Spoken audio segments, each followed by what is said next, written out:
The last, very last Torah portion is called V'zot HaBracha, and its themes often get lost in the shuffle because it's always read on Simchat Torah when we're busy dancing and rejoicing and we don't have the time to actually sit down and learn and digest some of the words that we are going to be reading. So I want to tell you about some of this Torah portion, which is very fascinating.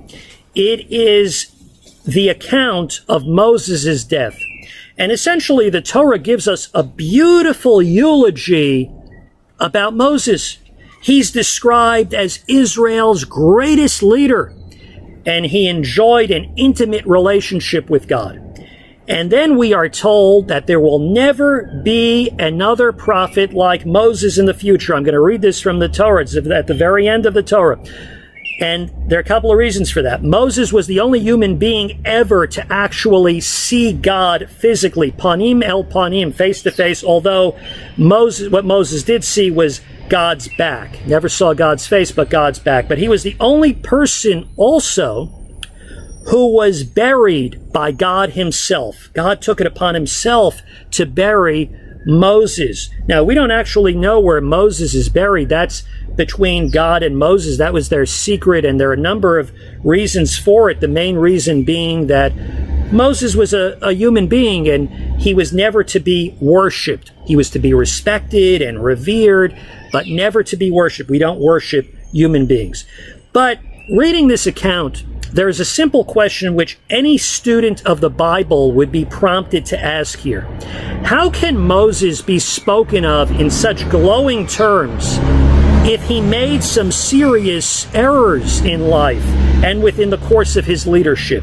Remember, in the book of Numbers, it describes a very famous incident where Moses was determined to get water, and instead of following God's instructions to speak to the rock, he actually decided to hit the rock, and he hit it twice with his rod.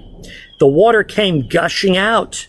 And the Torah goes on to say that Moses did not trust in God, and therefore he would be denied the privilege of entering the promised land. And in fact, as you see at the end of the Torah, he actually was not able to fulfill that dream.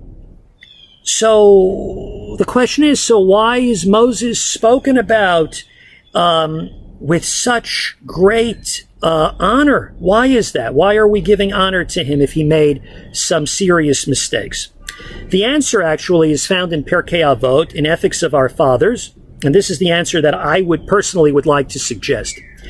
It says, Dan et kol ha'adam lekaf zechut. Literally, judge the entire person. Don't just judge by a couple of incidents here and there, but judge the entire person. And that's exactly what happened.